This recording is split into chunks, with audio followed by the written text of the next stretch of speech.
Hey YouTube, this is Marcus again with another video. Today I'm going to try, for a second time, I've tried to do this video once or twice before, show you guys how I make lye soap. Now I am still in the learning process here. I have made 3 or 4 batches and they've turned out alright. But if there's anything that you see here that you think I could improve on and you know more about this than I do, please feel free to comment in the comment section below. Or if you don't know as much as I do and you have any questions, please feel free to comment. So the first thing I guess we should go over is what you need. To make lye soap, basically there's 3 major ingredients. There's obviously going to be your lye. You're going to need a fat or an oil of some kind. You can use lard that you buy at the store. I'm actually going to use some excess bacon grease, cheeseburger fat, just drippings that my wife has had from cooking.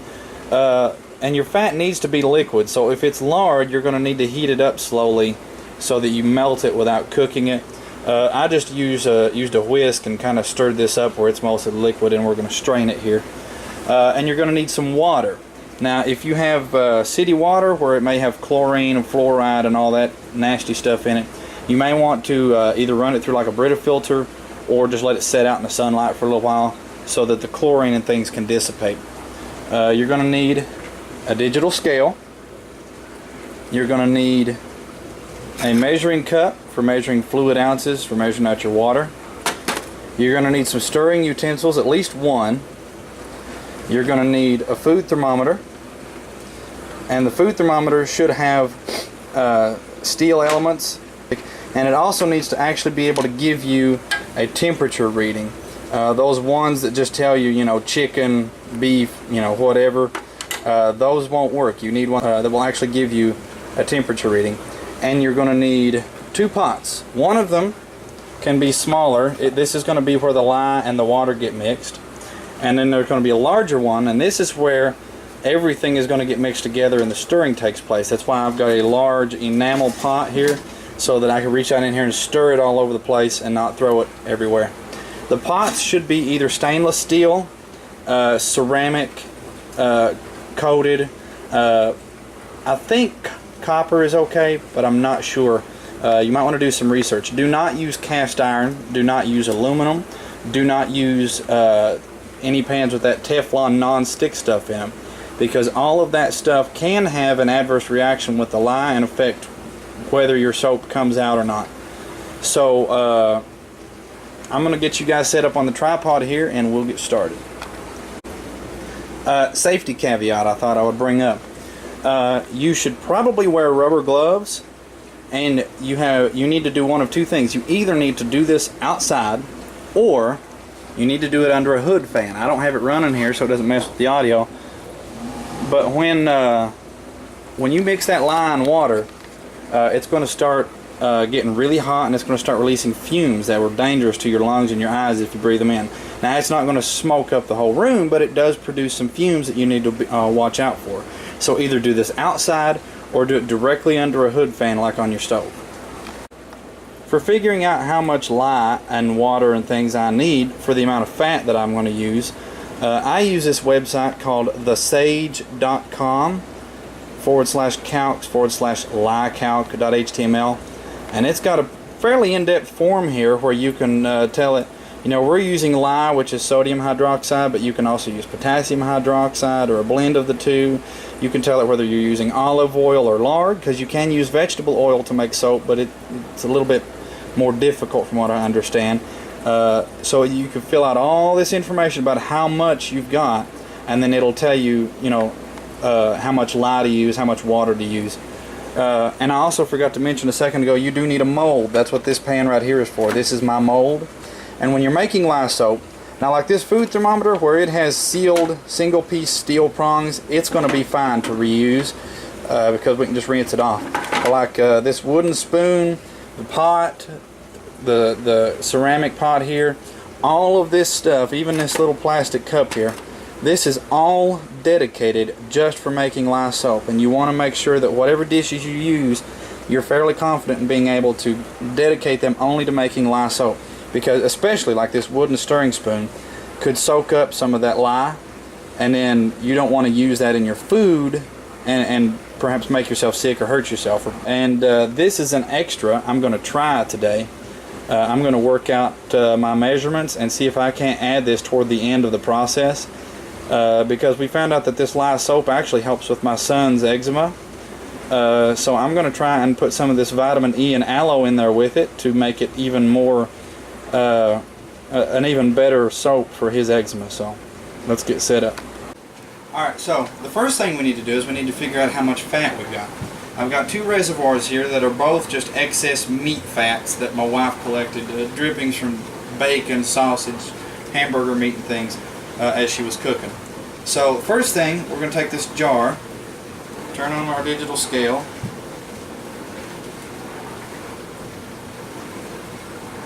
and then weigh out the jar. We have 1,130 grams of fat, and since this is just drippings, you can see there's chunks of stuff in here. We're going to run it through this little strainer slash colander into the pot here.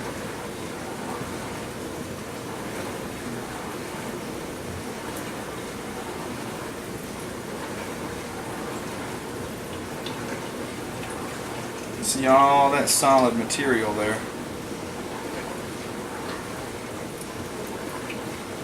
You want to get as much of this fat through as possible. Just let it drip there for a minute. Let's weigh the jar itself. 428. Alrighty, so we got a lot of solid material out of that, a lot more than last time. So I think what I'm going to do, because this right here is a lot of weight, I think what I'm going to do is I'm going to pour the strained fat that's in this pot into another reservoir and clean this pot out and tare it on the digital scale and then add the fat to it, so I know exactly how much is in this pot, because we've lost a lot of weight just right here. Get as much of this out of here as possible.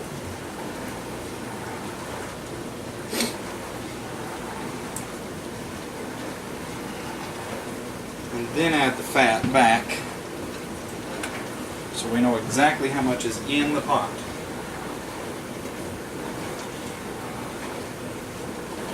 $1,123 grams.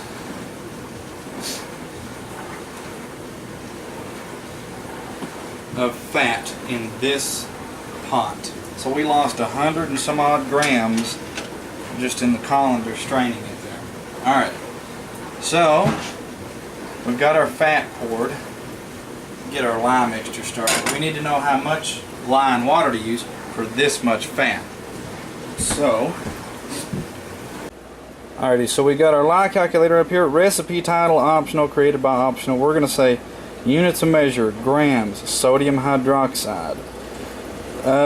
Include basic soap making instructions. Liquid of choice is going to be water.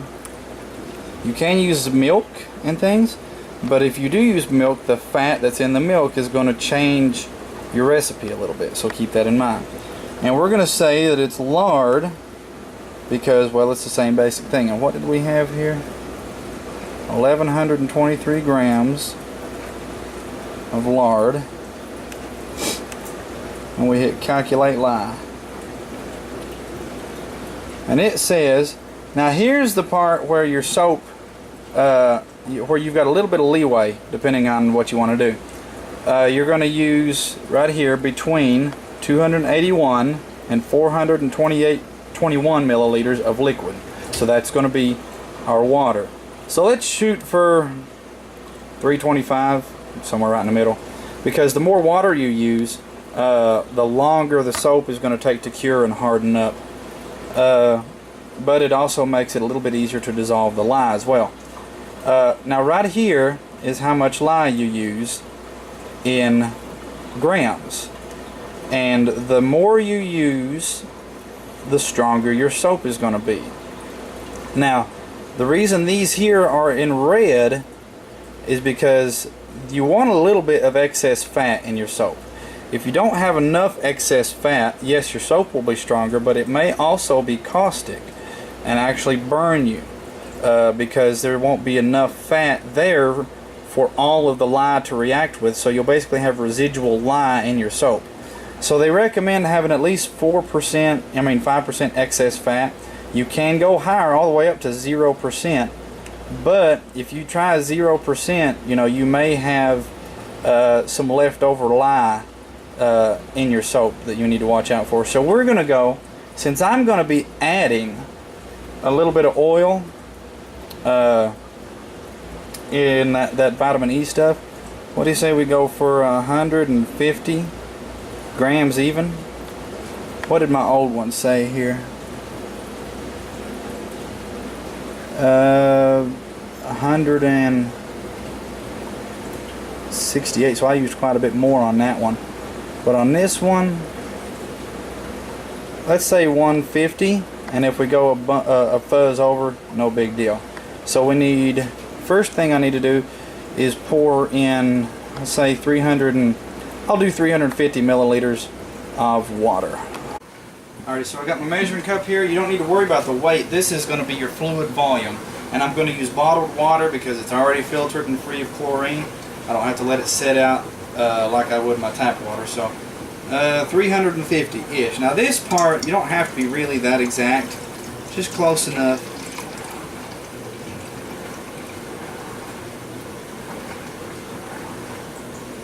Here's 350, right there, ish. We'll pour that into our pot here.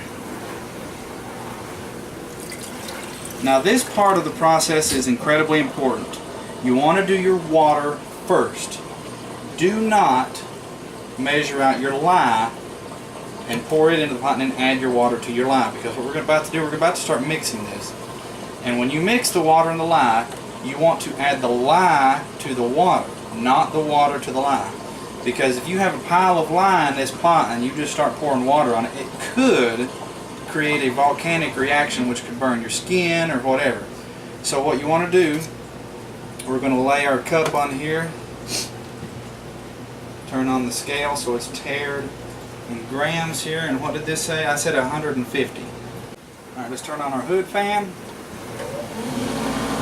And you also may want to, if you're a little bit paranoid, you may want to wear gloves. And you may want to make sure you've got some vinegar on hand in case it starts to burn you. You can kind of counteract it. It said 150 grams.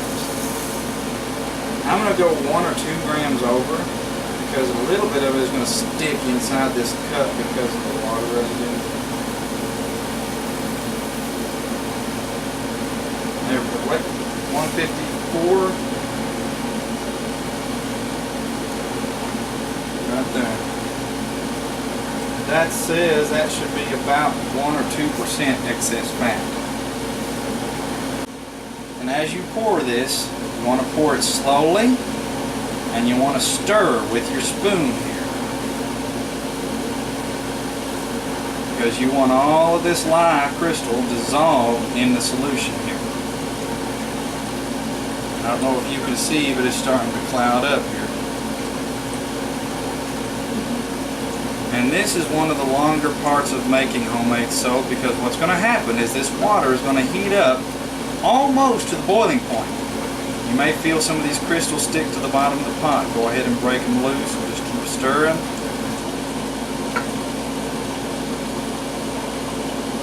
Another reason I short it on the water is so we can pour a little bit in here.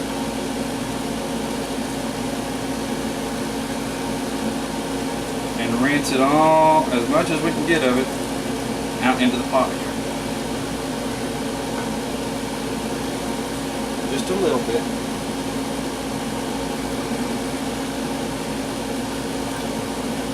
There's another reason I've got this over the back burner. It's away from me, I'm not inhaling it. Stir it until it is a homogeneous solution. You don't see any solid chunks in there. There might be 1 or 2 solid chunks in this because of some of the old soap that's come off this wooden spoon, but that's fine. I'm going to scrape the sides. Looks fine to me, so we're going to let this set. Now what you want, we're we're going to go ahead and check the temperature right now. 165, something like that, somewhere in that neighborhood. So we're going to just sit back and wait for this to cool down, maybe 110, 120 degrees, but you want it to cool down. And once it's reached that point, we will add the lime mixture to our oil, and then comes the next really long part. So we'll be back when this is cooled off. Alright, so it's been 25 minutes or so, and the solution has cooled down to about 110 degrees, which is perfectly fine. So let's go ahead, and I'm going to go ahead and add the vitamin E and aloe because most of it is oil. So hopefully the lye won't do a whole lot to it to hurt that vitamin E and aloe. But since we made our solution a little bit stronger than I intended on accident, I'm going to go ahead and add this now.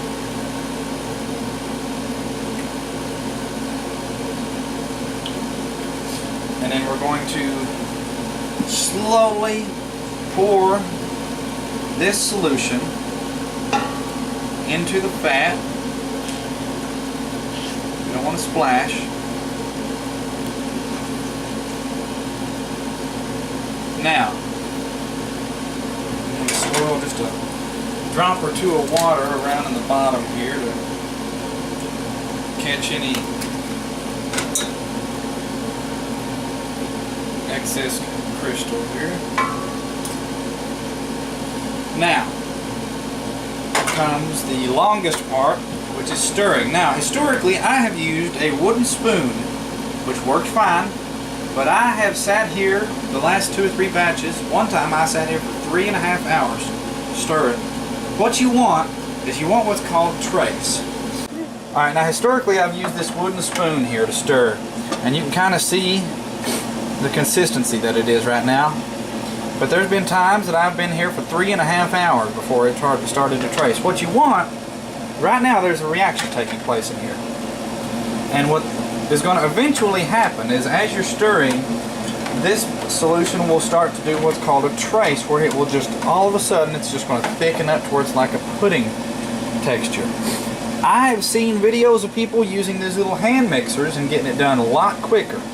So first, I'll tell you what to do. If you're using a wooden spoon or a steel spoon, stir for about 15 minutes. If it doesn't trace then, let it set for 10 minutes, come back and stir for 5 minutes. Let it set for 10 minutes, come back and stir for 5 minutes. And repeat that process until you get trace. I'm going to try it with this hand mixer and see if that speeds the process along. I'm going to check it with this spoon because it looks like it's thickening up already. Oh no, it's just made bubbles. So and you're just going to stir it. Now you can see it's got a little bit of a line drawn in it. That's not what we're looking for. We're looking for, like I said, it'll just all of a sudden, it'll just be like you're stirring pudding instead of this. So I'm going to keep going at it with the hand mixer and see if this does any better. We'll be back. So you can still, it's still roughly the same consistency, and the motor on the hand mixer was getting a little bit warm, so I gave it a break. But you just keep this process up, and once it starts to trace, I'll show you what it looks like. But you can see how, let me see this a second, it leaves a little bit of a track. That's not a trace, so don't get excited if you start to see that. It'll be so obvious that when it happens, you'll know that you've got trace. And like I said, if you're doing it by hand, I've spent 3.5 hours coming back and forth to stirring with this spoon before I got trace. So this is the longest process of making your own soap. So once it starts, I'll try to grab the camera real quick and show you what it looks like. Alright, so it has reached trace. Alright, we stirred for about 15 minutes and it hadn't reached trace, but I came over here and checked it about 2 minutes before I was going to start stirring again. And with trace, you see how when I drag a track, it stays. When I pick up a little bit, I can pour it on itself and it just stacks up on the surface. That's trace. Alright, so now what we're going to do, we've got our molds over here on the kitchen counter. I'm going to grab my rubber spatula here and we're going to pour it into our molds. I've got 2 molds. One I'm going to make bars out of. The other one is just going to be the overflow. Let me get in front of you here. Now this one is steel. There's some residue in the bottom that the bars might pick up until this pan's clean again. That's fine. It's for our own personal use. I'm not selling it. I don't care if it looks pretty. And you just pour it in this mold. We might not have to use the extras. And then just take our little rubber spatula here.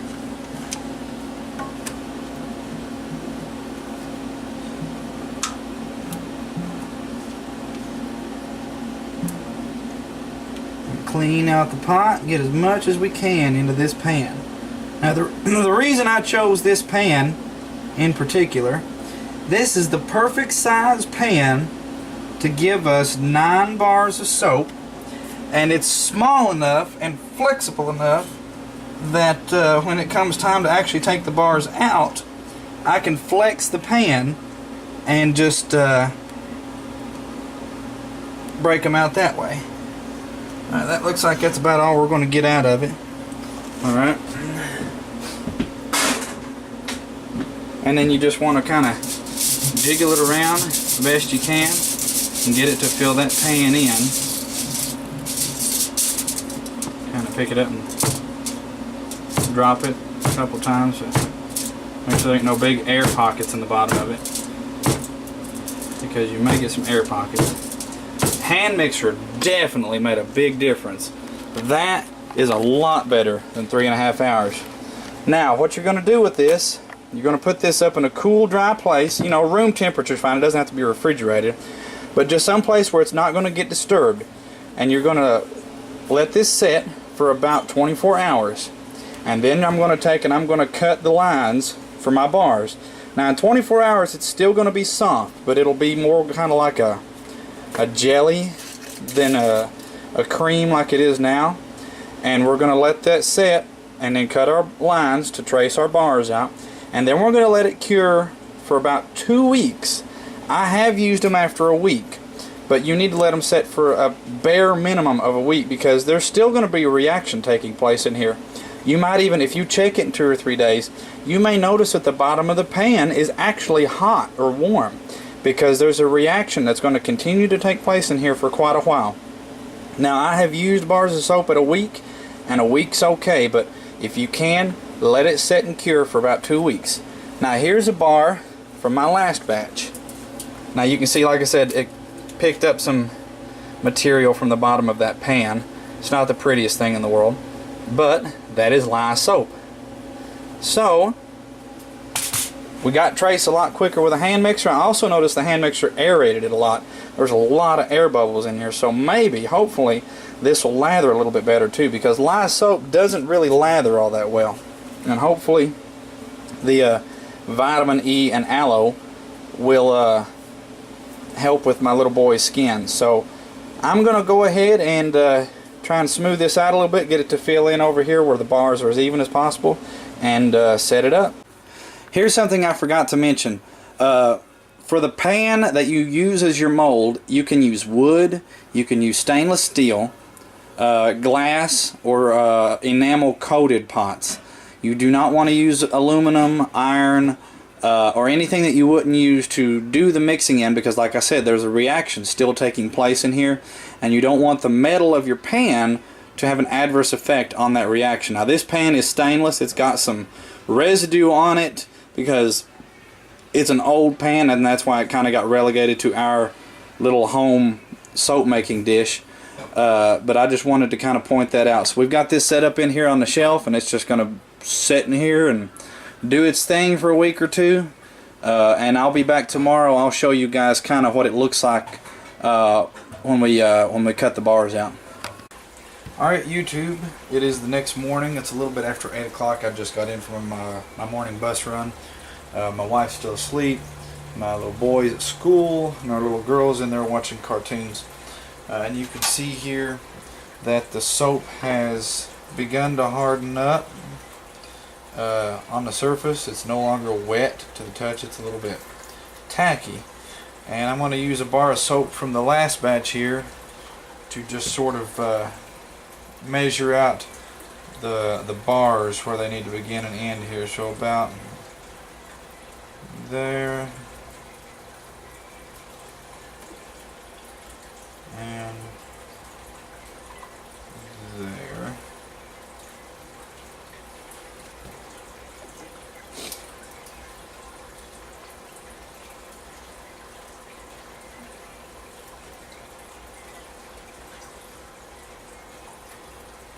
I'm going a little bit past the end here because this bar has been used a little bit. Go about there and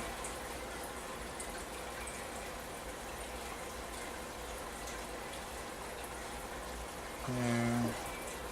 I was wrong. This pan apparently gets us 12 bars instead of 9.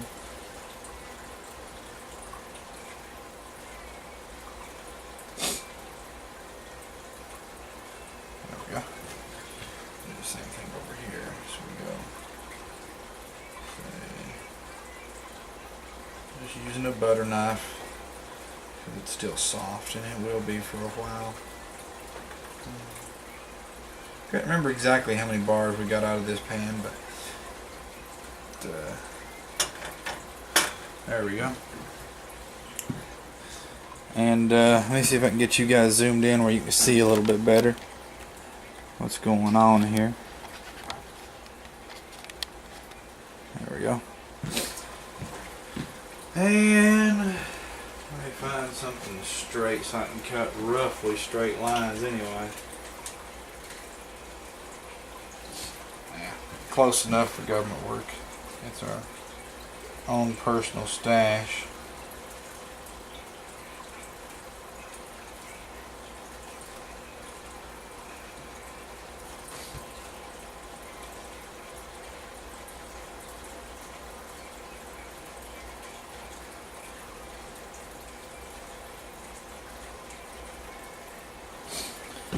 I said this is going to be a heck of a lot softer right now than the final product. It's going to cure for about 2 weeks before I crack it out of the pan and actually use it. But in about 2 weeks from today,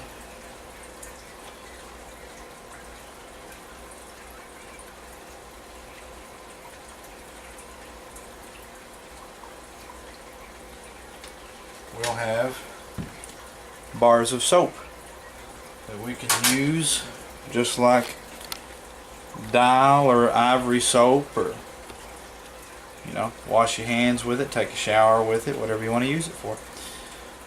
So like I said, this is what it'll come out looking like. This is from my last batch, and so now that I've traced my bars, it'll be a lot easier to just twist this pan and crack them out of here once it cures and hardens up, because right now it's more like a gel. But yeah, so if you guys have any, zoom you out here. If you guys have any comments, questions, concerns, or suggestions about this video, please feel free to post them in the comment section below. Please give me a like, share, and a subscription. I would appreciate it. And this is Marcus out. Y'all have a good